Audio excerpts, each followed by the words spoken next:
Segundo video. Qué maravilla, hermanos. Qué maravilla.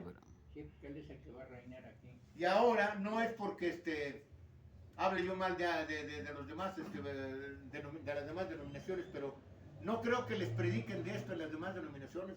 Usted, hermana, que ha ido a 2, 3, ¿usted ha oído hablar de estas cosas? No, de la enseñanza no. Les dan solamente el evangelio. Que Dios te ama, que Dios murió por ti, que Dios te quiere, que Dios te va a llevar al cielo. Eso es lo que les dicen. Y de la prosperidad. Que entre más des, más diezmos des, Dios te socorrerá más. Y todo. De todo eso se habla. De esto no. ¿Por qué? No quieren que se vayan de la iglesia. Van a decir, no, si yo no vine a que me amenacen con todo esto. Pero, hermanos, ignoran las escrituras. Esta amenaza no es para la iglesia. Esta amenaza no es para los hijos de Dios. Esta amenaza es para los impíos y pecadores. Ya lo leímos. Para los impíos y pecadores, aquellos que no se sometan a la voluntad de Dios. Para ellos es todo esto, no para nosotros.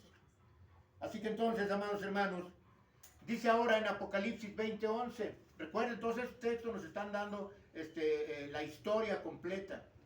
Apocalipsis 20:11 dice, y vi un gran trono blanco. Esto es ya después, fíjense bien aquí la secuencia que llevan. Aquí estamos viendo que todo será quemado, los cielos se quemarán, todo se fundirá, y después de eso, ¿qué viene? Después de eso viene lo que dice Apocalipsis 20:11. Y vi un gran trono blanco y al que estaba sentado en él, de delante del cual huyeron la tierra y el cielo, y ningún lugar se halló para ellos. ¿Sí? ¿Ven la secuencia? Como les dije, si ponen los textos en un papelito este texto, y en el otro papelito esto, y en el otro papelito el otro texto, todo esto los leen enseguida y entienden perfectamente todo. Es la historia de los acontecimientos de los últimos tiempos y de las señales antes del fin. ¿Sí? Pero la gran mayoría llegan a leer un texto de acá, otro de por allá, y otro de acá, y se confunden. Dicen, oye, pues que por fin acá dice esto, y acá dice esto, y acá dice... Entonces, ¿cuál vamos a creer? Hay confusión. Recuerden, cuando después del diluvio, con la torre de Babel, vino Dios y confundió los idiomas, ¿verdad? Ahora Satanás, que siempre ha querido hacerlo, copiarle a Dios, ahora Satanás confunde a los cristianos ¿con qué? Con infinidad de diferentes doctrinas. Y por eso dicen muchos, he oído muchos cristianos, entre comillas, decir, oye, pues ¿a quién le creo? Este pastor dice una cosa, este otro pastor dice otra cosa, este dice otra cosa, entonces ¿a quién le voy a creer? Créele no a los pastores, créele a la palabra de Dios, no al pastor. Siempre les he dicho a ustedes, no se queden con lo que yo les digo, búsquenlo en la Biblia. Esta es palabra de Dios, ¿sí? Entonces no se queden con lo que yo les digo, búsquenlo en la Biblia. Entonces, para que no te confundas, esta es palabra de Dios. ¿Qué dijo Jesús? Porque tu palabra, Padre, es la verdad. La palabra de los pastores no es verdad, la de Dios es verdad. Así que entonces, continuemos con ello. Dice, vi un cielo nuevo y una tierra nueva, porque el primer cielo y la primera tierra pasaron. El mar ya no existía más. En Apocalipsis, no les di el texto. Apocalipsis 21:1. Les di Apocalipsis 20:11. Les di Apocalipsis 20:11. Ahora les doy Apocalipsis 21:1. Dice, y vi un cielo nuevo y una tierra nueva. O sea, vean lo que sigue acá. Todos en 2 de Pedro 3:7-12 dice que todo será fundido, todo será incendiado. El cielo, los cielos serán incendiados. Y luego en Apocalipsis 20:11 dice que vino el gran trono blanco, o sea, el juicio de Dios en la tierra. Después del juicio viene Apocalipsis 21:1, donde dice, había un cielo nuevo y una tierra nueva, porque el primer cielo y la primera tierra habían pasado. El mar ya no existía más. ¿Sí ven la secuencia? El seguimiento. Y eso nos va a enseñar todo. Por eso un tema que muchos pastores hacen, vamos a suponer que alguna vez hablen de profecía. Te dan un texto o dos. Y te hablan bastante, pero... Y todo pasará menos su palabra. Exacto. Y no te explican. Aquí son bastantes textos, sí, pero ponlos en secuencia para que veas el seguimiento. Como les dije, no pueden contar 1, 3, 14, 25, 86, 20, no. Tienes que contar 1, 2, 3, 4, 5. Esa es la secuencia. Para que se haga un tema. Así mismo los textos, hermanos, van en secuencia para entenderlos. Pero nuevamente, para los entendidos, aquellos que tienen la penetración espiritual de la palabra de Dios, aquellos que tienen la mente ejercitada en las cosas de Dios, aquellos que ponen su mirada en las cosas de arriba, no en las de abajo. Para ellos es la palabra de Dios, hermanos.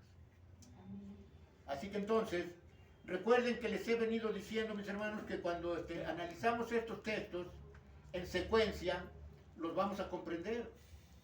¿Se está estirando o quiere que levantó su mano? No, estoy estirando. Yo creo que Sí, sí. como levantó la mano, dije, caray, No, estoy estirando. ¿quiere preguntar algo? Posición. Bueno, Yo sí, pastor. ¿perdón? Yo sí tengo una pregunta. Sí, cómo no. No sé, ¿verdad? La que sea, expúlsela, hermano. Sí, es que, bueno, nosotros los cristianos, pues por decir, pues no vamos a morir, nomás se puede decir vamos a cambiar de domicilio, ¿verdad? O vamos a cambiar de lugar, porque se supone que si nosotros estamos en Cristo, pues cuando moramos allá, pues vamos a estar vivos eternamente. O ¿cómo va a estar? ¿Allá dónde? Bueno, ¿dónde no, en las nubes o donde? No, mire, no, quizás no haya entendido bien. A las nubes solo subiremos un tiempo. No dice la Biblia cuánto. Puede ser un día, pueden ser 5, puede ser un mes, un año. No lo sabemos. Bueno, pero de ahí va a descender, porque ahí vamos a encontrar al Señor en las nubes. No va a descender en ese momento a la tierra, sino ahí recibiremos, dice la Escritura, ahí recibiremos al Señor en las nubes. Y allí en las nubes se van a efectuar las bodas del Cordero, porque por algo se le dice a nuestro Señor, ¿cómo se dice en un matrimonio? Esta es mi señora y este es mi señor, ¿verdad? Asimismo, la prometida, ¿quién es? La iglesia, exactamente. El prometido es el novio. Y precisamente en el mundo, en las bodas, en la iglesia, el que llega primero es el novio. Y la novia se da a desear llegando más tarde, ¿no? Siempre, ¿verdad? Para que se cumpla. Pero allá no. Allá primero, fíjense bien, primero llega el novio. Perdón, primero llega la novia, que es la iglesia. Vamos a ser arrebatados a las nubes. Y en las nubes recibiremos. No dice que ahí estará el Señor, dice que recibiremos. O sea, llegamos a las nubes y esperaremos al Señor. ¿Cuánto? No sé. ¿De dónde? No sé. No lo dice la Biblia. Pero ahí recibiremos al Señor. Y dice la Escritura. Y desde ahí, desde ese momento, así estaremos con Él para siempre. Pero no dice que en las nubes. Dice que con Él, pero no dice que en las nubes.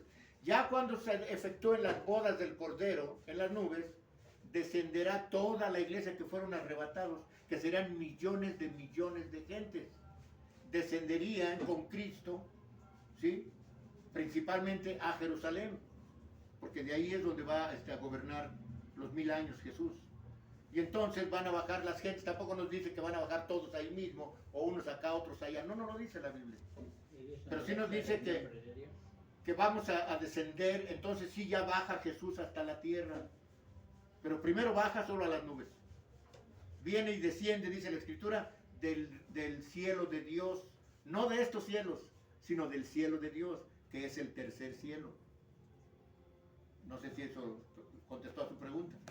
Y es que la tierra va a ser purificada, Exacto. porque va a bajar. Ya cuando bajemos aquí, la tierra ya pasó por fuego, ya todo fue quemado, limpiado. Los que saben de campo saben que, por ejemplo, una hectárea que quieren sembrar, hay mucha hierba, queman todo, queman la hierba y de la misma hierba quemada surge nueva vida. ¿No es así? Sí. Así mismo de la tierra. Todo será quemado, el sistema corrupto que hay en el mundo será quemado, para que surja entonces un paraíso de todo el mundo. Ya no va a haber fronteras, ya no va a haber que este es mi país y que yo hablo este idioma. No. Seremos todos de un solo país, porque nuestra ciudadanía, por eso dicen, nuestra ciudadanía está en el cielo. Y todos dicen, mira, ya ves, allá vamos a ir. No. Somos ciudadanos de Cristo, somos coherederos con Cristo. Él es nuestra identidad. Él es nuestra ciudadanía, pero Él está en el cielo. Sí. Va a descender, sí, pero primero desciende a las nubes, a casarse con la iglesia, por decirlo de alguna manera. Y después de eso, entonces ya descendemos todos a la tierra, e inicia el reino milenial. Entonces la tierra ya una vez toda pasada por fuego, entonces dice Dios, entonces ustedes edificarán casas y las habitarán, sembrarán viñas y comerán de ellas. ¿Sí? O sea, todo será nuevo. Por eso este texto dice claramente, Apocalipsis 20:11 dice, y vi un gran trono blanco, es Apocalipsis 21:1, y vi un cielo nuevo y una tierra nueva, porque el primer cielo y la primer tierra, que es esta, dice, pasaron. El mar ya no existía más, ya no va a haber sol, ni va a haber luna, ni va a haber mar. Él va a ser la luz que alumbra nuestro camino. Más adelante lo vamos a ver, más adelante. Bueno, entonces recuerden que les he venido diciendo que cuando analizamos todos estos textos, los vamos a comprender todos en secuencia, ¿sí? Entonces, después de todo lo anterior, mis hermanos, será entonces cuando los dichosos habitantes de la Nueva Jerusalén, dichosos ¿por qué? Porque vienen felices, vendremos felices y contentos de haber regresado con Jesús, ¿sí? De la Nueva Jerusalén, cuando descendamos del cielo con Jesús, ya en un mundo y universo transformados. Será esa Nueva Jerusalén la habitación de todos los redimidos. Entonces aquí nos está dando el dato de dónde van a bajar todos. Jerusalén será, dice, el hábitat, no la habitación, sino el hábitat de todos los redimidos. Hábitats. Ser pueblo escogido. Hábitats. Hábitat, conté al último, ¿sí, hermana? Vivir. Bueno, decía usted, ¿no? Cuando la gente está en una iglesia donde no hay enseñanza como la que usted nos está ahorita enseñando,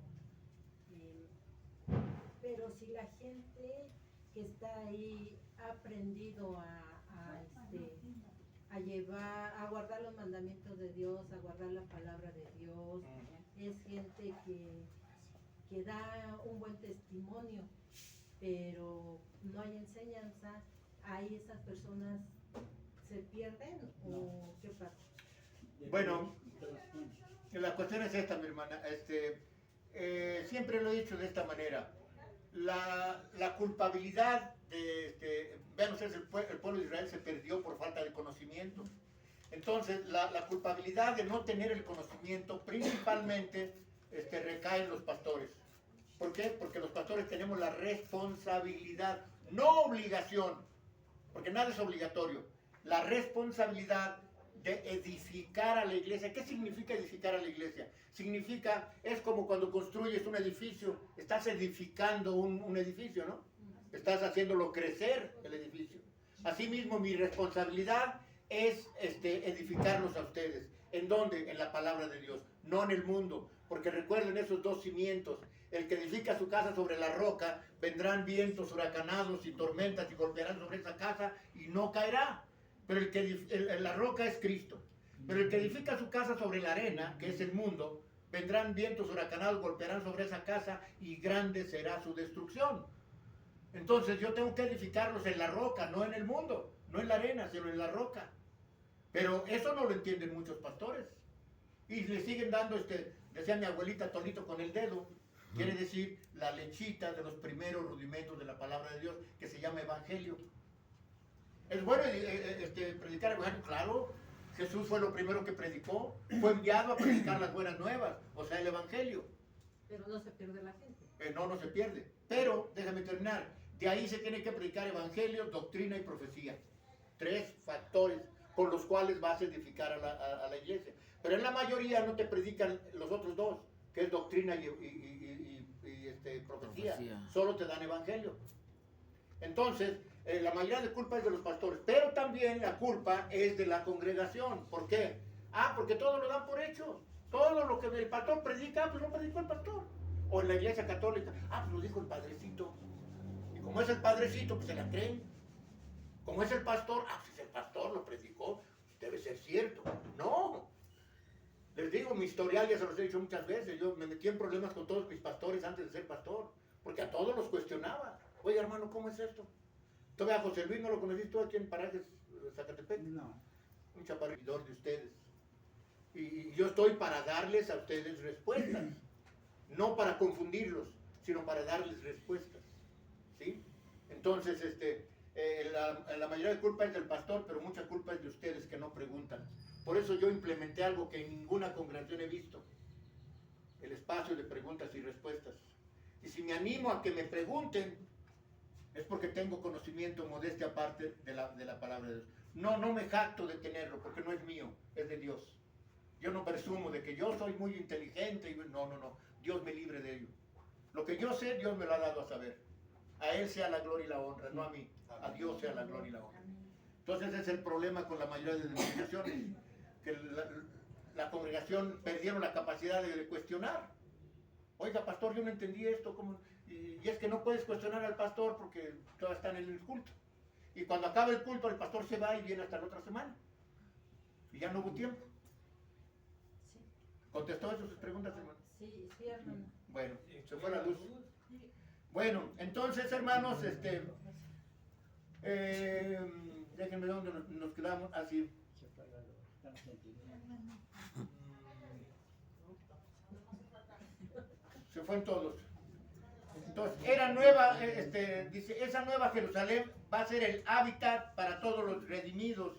El hábitat, que no es lo mismo que la habitación, sino el hábitat es el medio en que te desenvuelves. Por ejemplo, nuestro hábitat, a los que vivimos por aquí, pues este es nuestro hábitat. O sea, vivimos en las colonias adjuntas, ¿no? Este es nuestro hábitat. O sea, el Distrito Federal es nuestro hábitat. Asimismo, para los, no quiere decir que Jerusalén, donde esté el templo, ahí vamos a estar todos metidos. No, claro que no. Israel es un país pequeño, pero grande a la vez, ¿sí? Bueno, continuamos entonces. Dice en Romanos capítulo 8, verso 19 al 22, Romanos capítulo 8, verso 19 al 22, dice de esta manera: porque en el anhelo ardiente de la creación es el guardar la manifestación de los hijos de Dios. Me detengo en ese texto. Nuevamente lo leo. Porque el anhelo ardiente de la creación, ¿quién es la creación? Nosotros somos hijos de Dios, hermanos. La creación es el mundo, la naturaleza, los montes, los valles, los árboles, el cielo, las estrellas. Esa es la creación. Nosotros somos hijos de Dios, ¿sí? Entonces nuevamente dice, porque el anhelo ardiente de la creación es el guardar la manifestación de los hijos de Dios. Aquí está hablando de la creación y los hijos de Dios, ¿sí? Bueno, ¿cómo va a ser la manifestación de los hijos de Dios? ¿En dónde, cómo, cuándo, a qué horas? Vamos a leerlo con el contexto posterior. Dice el verso 20, porque la creación fue sujetada a vanidad. Me detengo ahí. Porque la creación fue sujetada a vanidad. ¿Qué significa eso? Y ya lo vimos en una escuela sabática de la semana pasada o antepasada. ¿Qué significa que la creación fue sujetada a la vanidad? ¿Qué significa eso? Que muchas cosas pasajeras. Lo que nos dijo el sabio de Eclesiastés, todo es vanidad y aflicción de espíritu. A eso fue sometida la creación, a pura vanidad y aflicción de espíritu. O sea, cuando debería de haber sido de mucha bendición el estar vivos y vivir en un mundo que Dios nos creó, lo que nos acarrea son puros problemas y problemas y problemas. Porque dijo el sabio, entre más sepas, más conocimiento, más tarea tienes, más padecer, más sufrir, más padecer. Es por eso que la creación fue sujetada a vanidad. ¿Sí lo entendemos? Bueno, entonces, dice, no por su propia voluntad. O sea, la creación no fue sujetada a la vanidad por su propia voluntad. El ser humano la sujetó a la vanidad, sino por causa del que la sujetó en esperanza. Ahora aquí estamos viendo una cosa importante. Dice, sino por causa del que la sujetó en esperanza. ¿Quién sujetó la creación en esperanza? No en vanidad. Cristo. Dios. Dios sujetó la creación en una esperanza hermosa de la vida eterna, ¿sí? Verso 21 dice, porque también la creación misma será libertada de la esclavitud de corrupción. La misma creación será libertada de la esclavitud de la corrupción a la libertad gloriosa. ¿De quién? De los hijos de Dios. ¿Sí? Entonces esto, ¿cuándo va a ser? ¿Cuándo será libertada dice, será libertad de la corrupción, libertada la libertad gloriosa de los hijos de Dios? ¿Cuándo será esto? De la resurrección. No. En el reino eternal. Es cuando entonces Dios, Jesús primero, después del milenio, entregará, y ahí hay otra cosa importante de analizar. Dice la Biblia que Jesús entregará el reino al Padre, ¿verdad? ¿Eso dice la Biblia? Sí. No. No, sí dice eso. La Biblia. Sí. Que después del milenio, Jesús entregará el reino al Reino Padre. al Padre. Ahora vean ustedes aquí se está haciendo la diferencia. Porque si Jesús es Dios, ¿para qué entrega el reino a alguien más? Si Él es Dios.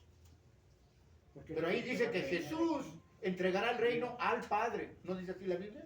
Amén. Bueno, y después Jesús, ¿qué va a hacer? Se va a someter al Padre. Pero ya no va a ser Jesús, desde luego. Tiene el nombre de Jesús.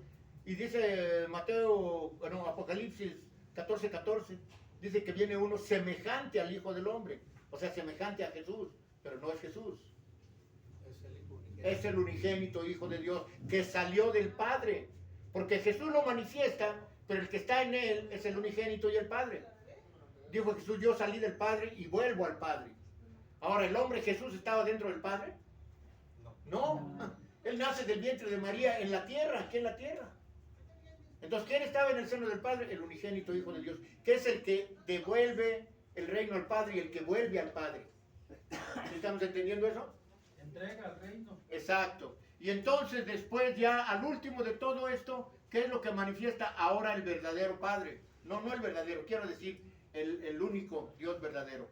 El Padre, ¿qué manifiesta? Dice, entonces ustedes me serán por pueblo y yo les seré por Dios. No dice, mi hijo Jesús les será por Dios. No, dice, yo les seré a ustedes por Dios. ¿Sí? ¿Entendemos esto? Pero nuevamente, si no hay estudio de todo esto, no lo vamos a comprender. Si los pastores no investigan, no profundizan en la Biblia, no piden la guía del Espíritu Santo, no van a entender nada. Pero lo dice claramente la Escritura. Y lo ponemos en secuencia. Por eso les digo que hago mis apuntes. Pues los que han subido aquí en mi estudio han visto lo que hago, ¿verdad? Papeles por aquí, papeles por allá. Tengo un escritorio aquí, otro escritorio allá, otro escritorio por acá, otro por allá y otro por acá, porque son diferentes temas que trato. Y cuando me sale algo del tema que estoy tratando acá a la derecha, apunto ahí, voy y pongo el papel ahí, pum. Y estoy estudiando y de repente sale, esto es para este estudio, y esto es para este estudio. Y todo eso va acumulándose y al rato lo pongo en secuencia, papel por papel. Digo, órale, aquí ya lo entendí. Esto es de la manera, y entonces ya lo pongo en un tema, como esto. ¿Sí? Para un entendimiento amplio. Y en ningún momento debo ni tengo por qué sacarlo de contexto y hacer que los textos digan lo que yo creo que es. No, Dios me libre de ello. Tenemos que entenderlo cabalmente como lo dice la palabra de Dios. No como lo dice el pastor, sino como lo dice la palabra de Dios. Bueno, entonces, dice de la esclavitud, de la corrupción, a la libertad gloriosa de los hijos de Dios. Esto será cuando se ha entregado el reino a los hijos de Dios. Dice el verso 22, porque sabemos que toda la creación gime a una. ¿Sí? Gime a una. Y a una está con dolores de parto hasta ahora. Ahora, ¿les parece familiar esto de estar con dolores de parto hasta ahora? ¿Por qué les parece familiar esto? Hablando de la secuencia de los textos, de los temas.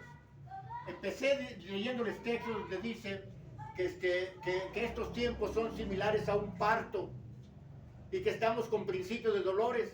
¿O no es así? ¿No lo leímos al principio? Sí. Pero aquí dice que entonces dice la creación gime a una y está con dolores de parto hasta ahora. Y desde luego esos dolores de parto, tiene que llegar el momento en que se dé a luz. ¿No es así? Ese momento, hermanos, cuando se dé a luz, es el juicio de Dios traído a la tierra. Es cuando la iglesia es arrebatada. Es cuando viene el juicio sobre los impíos, no sobre los hijos de Por Dios. eso ahí en Eclesiastés dicen el todo del hombre. Amén. Sea bueno, Amén. sea malo, ese día va a ser el lloro y el Amén. crujir de dientes. Exacto. Entonces vean ustedes la secuencia que llevan los textos de profecía. Pero si no tienes la guía del Espíritu Santo no vas a interpretar nada. Y por eso muchos de los pastores no quieren estudiar porque temen equivocarse. Y sí, somos seres imperfectos. Puedes equivocarte, pero puedes retomar el estudio y volverlo a estudiar. Y yo es lo que hago. Yo estudio y leo y leo y leo y no le entiendo y no le entiendo. Y hay veces que mejor he dejado la Biblia a un lado y digo, me voy a distraer. Hago otras cosas, me voy ya 1 hora, 2, 3 horas después regreso a ver, ya con la mente más calmada. Digo, a ver otra vez. La misma lectura. Bum, bum, bum, bum. Digo, a ver, yo decía que era esto. Y llega el momento en que tarde o temprano, después de 1, 2, 3, 4, 5 lecturas o 10 lecturas, es cuando le pides a Dios, Señor, ayúdame. Y de repente un solo texto o una sola palabra te abre el entendimiento. Y dices, ándale, ahora sí ya le entendí. Antes que se me olvide, luego papel y pluma y apunto todo. Y listo, ahí está ya plasmado. Y aunque ya se me borre de la mente, ahí lo tengo apuntado. Esa es la manera en que empieza uno a aclarar cosas, hermanos. Pero si nomás agarras la Biblia y lees, y ya. ¿Qué aprendiste de ello? Yo me acuerdo cuando empezamos allá arriba en el templo, los primeros meses que empezamos ahí, les dije a una hermana, que ya ni me acuerdo quién fue, le digo, hermana, ¿me quiere leer por favor estos 7 textos de profecía del libro de Apocalipsis? Sí, ¿cómo no? Me los leyó. Y les dije a los demás, tómenle tiempo, ¿cuánto tiempo se tarda la hermana en leer estos textos? Ok, y pónganle atención todos. Sí, empezó la hermana, no, pues así. Muy bien, gracias, hermana. ¿Me puede usted decir qué aprendió de ello, hermana? No sé. Hermana, lo acaba usted de leer. Hermanos, ¿ustedes qué aprendieron de ello? No, pues no, nada. Ahí tienen. Entonces, leer de corrido no aprendes nada. Tienes que ver inclusive cada palabra, que quién lo dice, cuándo lo dijo, a qué horas lo dijo, a quién se lo dijo, por qué lo dijo. Y todo ello te va a abrir el entendimiento. ¿Qué hizo Jesús con sus discípulos, hermanos? Antes de ascender al cielo, les abrió el entendimiento. Y comprendieron muchas cosas, así como las mujeres que les leí en el tema del mediodía. Las mujeres cuando vieron la tumba vacía recordaron las palabras de Jesús. ¡Ay! Él nos dijo que era necesario que fuera crucificado y resucitar al 3er día. Y no está en la tumba, entonces ya resucitó. ¿Sí me entienden? Bueno, estamos a punto de acabar el tema. Bueno, entonces, así que entonces los redimidos no estarían, no necesitarían de sol, ni de luna, ni de las estrellas, porque tendrían luz. Aquí es donde vamos a ver quién nos va a alumbrar. Tendrían luz perpetua con la gloria de Dios que reverberará. ¿Saben lo que significa eso? Reverberar. Ignóralo, amén. Reverberará. ¿Qué quiere decir? Pero necesito que todos digan lo que dice Rubén a veces. Ignóralo. Dice Rubén, Yo ignóralo. no lo sé. Bueno, No lo sé. reverberará significa lo mismo que hace el sol con la luna y la tierra. ¿La luna tiene luz propia? No. ¿De dónde recibe la luz? El sol. ¿Y a dónde la refleja? En la tierra. Eso es reverberar. Entonces, en este caso no tenemos necesidad de luna ni de sol. Entonces, se reverberará la gloria de Dios que alumbrará la tierra. Él va a ser la lumbrera. Exacto. ¿Sí entienden ahora eso? Va a ser la ¿Sí? Yo soy tu Dios y tú mi pueblo. Reverberará. Reverberará. Quiere decir que refleja la luz o el sonido en una superficie. La superficie será la tierra. Lo que reflejará será la luz de la gloria de Dios, como sucedió en el monte Sinaí cuando Moisés dicen que vio la gloria de Dios. No vio a Dios, vio la gloria de Dios. ¿Qué era la gloria de Dios? El resplandor. Porque cuando bajó Moisés del monte Sinaí, tuvo que usar un velo en la cara, porque no podían verlo a la cara. Su rostro brillaba por la gloria de Dios. Así mismo va a ser, pero ahora en todo el mundo. ¿Tiene sentido todo esto, hermanos? Amén. Eso dice la palabra de Dios, no lo invento. Está en la palabra de Dios. Pero hay que ponerlo en orden para poderlo entender. Ahorita, también antes de culminar con este tema, tengo ahí, mandé a hacer unas cuantas copias de un estudio breve de 5 hojas, que le estaba yo leyendo ahorita a Lili, para, recuerden que la palabra de Dios es inspirada por Dios y útil para redarguir y para corregir. Este estudio pequeño de 5 hojas es para, debatir con los que dicen que nos vamos a ir al cielo. Esas hojas nos indican bíblicamente, con textos bíblicos, que no nos vamos a ir al cielo. Pero la gran mayoría lo cree. Y han sido adoctrinados y no se dan cuenta las demás denominaciones que vienen arrastrando las doctrinas de la Iglesia Católica. No se han dado cuenta ni quieren darse cuenta. Bueno, entonces, dice a una con dolores de parto. Así que entonces los redimidos no necesitarán de sol ni de luna. Entonces reverberará la gloria de Dios en el Cordero. Fíjense bien. O sea, en otras palabras, me faltó decirles en el Cordero. La gloria de Dios, así como se reflejó la gloria de Dios en el rostro de Moisés, en el monte Sinaí, ahora, eso fue nomás un pedacito así de la gloria de Dios. Ahora se reflejará toda la gloria de Dios en el Cordero. ¿Por qué en el Cordero? Porque reinaremos con Él 1000 años. Ahí ya no habrá sol, ya no habrá luna.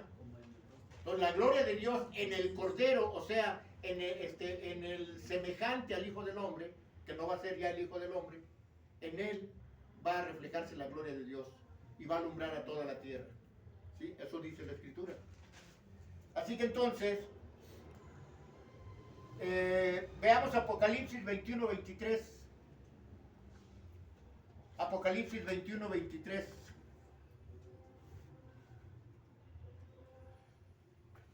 Vamos a acabar temprano. Apocalipsis 21-23, ¿qué dice? La ciudad no tiene necesidad de sol ni de luna que brillen en ella, porque la gloria de Dios la ilumina y el Cordero es su lumbrera. Así como ahorita, recuerden, por algo se dice que la palabra de Dios es como el sol. ¿Recuerdan ese texto de Apocalipsis 12:1? Donde dice, vimos una gran señal en el cielo, una mujer vestida del sol, con una diadema de 2 estrellas y la luna bajo sus pies. Esa mujer vestida del sol quiere decir vestida de la palabra de Dios. Esa mujer representa al pueblo de Israel. Y la palabra de Dios es como el brillo del sol. ¿Sí? Por eso entonces, estamos viendo, dice que no tiene necesidad de sol ni de luna que brille en ello, porque la gloria de Dios la iluminará en el Cordero, y el Cordero es su lumbrera. Así como ahorita, la lumbrera mayor es el sol, ¿no es así? Y la lumbrera menor es la luna. El sol alumbra la luna. Asimismo, el sol, que es la palabra de Dios, que es la gloria de Dios, que es el poder de Dios, va a alumbrar al Cordero, y el Cordero alumbrará a toda la tierra por la gloria de Dios. ¿Sí entendemos esto, hermanos? Esto es algo, perdón por decirlo y insistir, perdónenme, bueno, no me perdonen, porque no digo una mentira. Pero disculpen que estoy insistiendo tanto en que no se predica de esto regularmente en todas las congregaciones. Yo no he oído a nadie, ni siquiera en la televisión, que prediquen sobre estas cosas. Hermano Tino. Sí, nos damos cuenta. Si aún así recuerden que la Reina Valera es la Biblia más cercana a la verdad, tomando en cuenta los textos originales en griego y en griego y en hebreo. Amén. ¿Sí? Pero se perdieron muchos mensajes, porque muchos textos en hebreo y en griego no tienen traducción al español.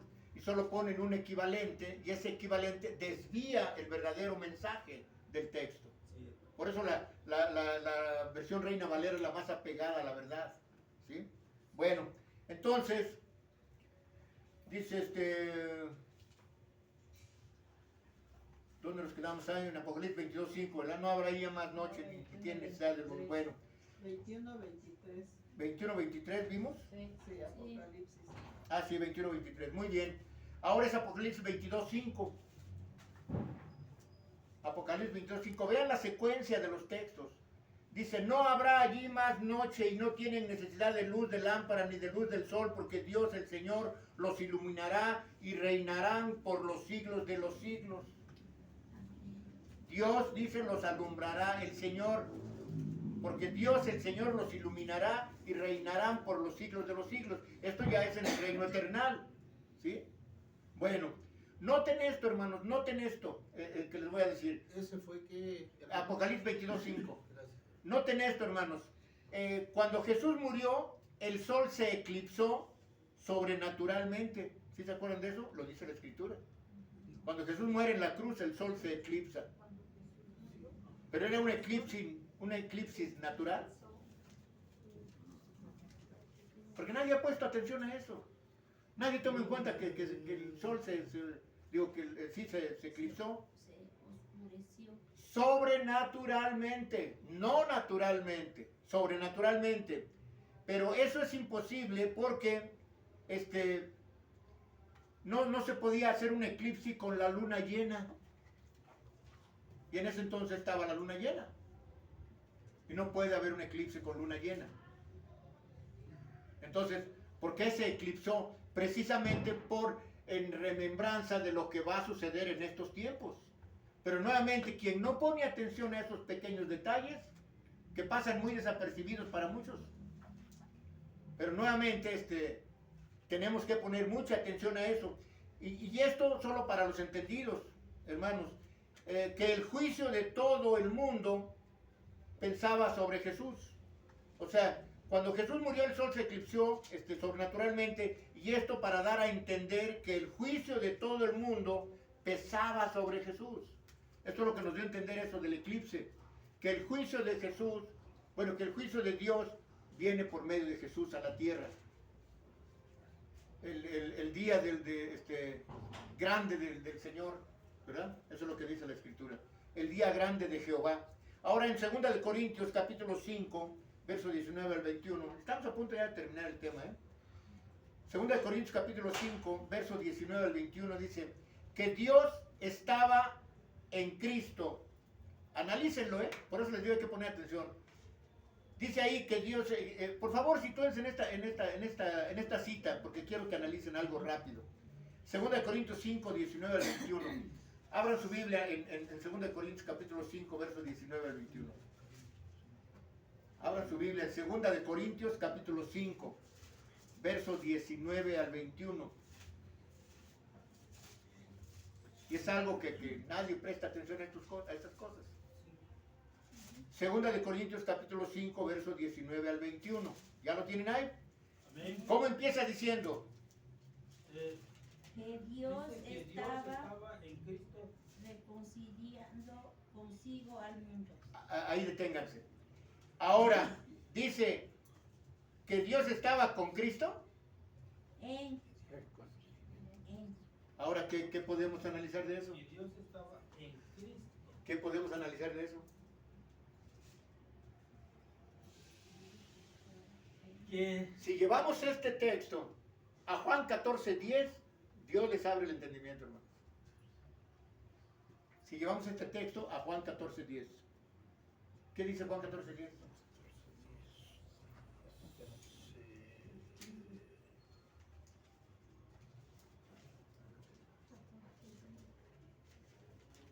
Dice, ¿no crees que yo soy en el Padre y el Padre en mí?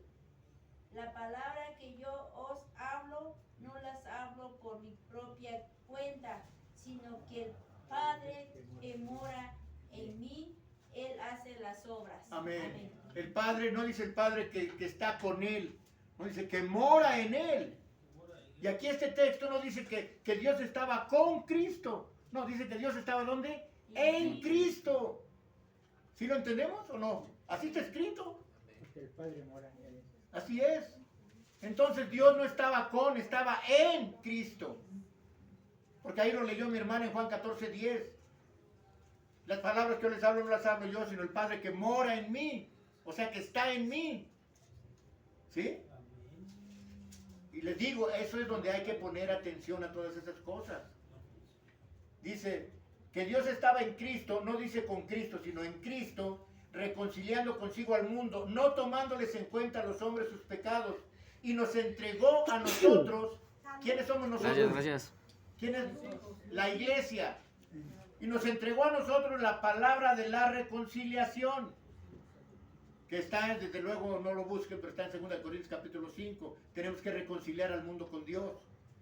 Dice el verso 20, así que somos embajadores en nombre de Cristo, como si Dios rogase por medio de nosotros. Les rogamos en el nombre de Cristo, reconcíliense con Dios. Tenemos que rogarle al mundo. Nuevamente lo leo.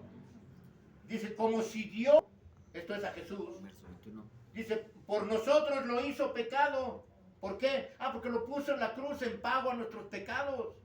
Dice, para que nosotros fuésemos hechos justicia de Dios en él. Gloria sea su nombre. Bendito sea el Señor. Vean ustedes, somos justificados por medio de la preciosa sangre que Jesús derramó en el Calvario. Somos justificados ante Dios. Y eso vale más que todo el oro del mundo, hermanos. Y muchos no lo valoran. Muchos no se dan cuenta. Muchos no entran en santidad. Porque sin santidad nadie verá al Señor. Y aquí nos lo dice claramente. Por eso les digo, hay que poner atención a lo que dice la palabra de Dios. Aquí está toda la historia del mundo. Aquí está toda la historia del hombre. Aquí está toda la historia del futuro del hombre. Ya no siendo hombre. Amén. Pero muchos solo la traen de adorno. Y la abren una vez por semana. Y eso si vienen a la iglesia. Y si no, hasta la otra semana. Y entonces están faltos de conocimiento. Y se van a perder como se perdió el pueblo de Israel por falta de conocimiento. Pero nos dijeron hace mucho en cierta escuela bíblica, no sé si se acuerdan, que no era necesario tanta sabiduría. ¿Sí se acuerdan de esa escuela sabática? Que no era necesaria tanta sabiduría. Caray. Entonces, ¿para qué? Pero al final del sol, al final del tiempo, el sol cesará en su luz. No podrá producir oscuridad, sino para dar paso al eterno sol de justicia. ¿Sí entendieron eso que les leo? Al final el sol cesará en su luz, o sea, se apagará el sol, ¿sí?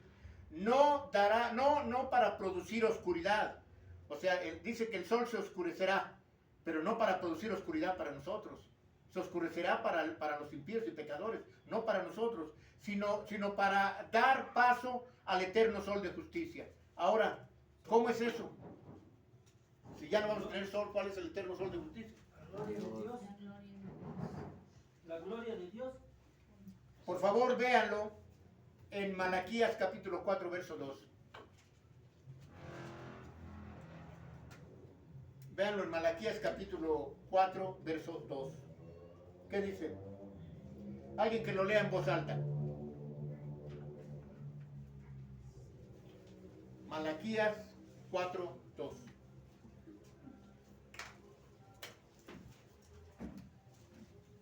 Y verán, esta es la culminación ya de todos estos textos, de la secuencia de estos textos. Es a donde vamos a terminar. Es a donde va a terminar todo esto. Léanlo, por favor.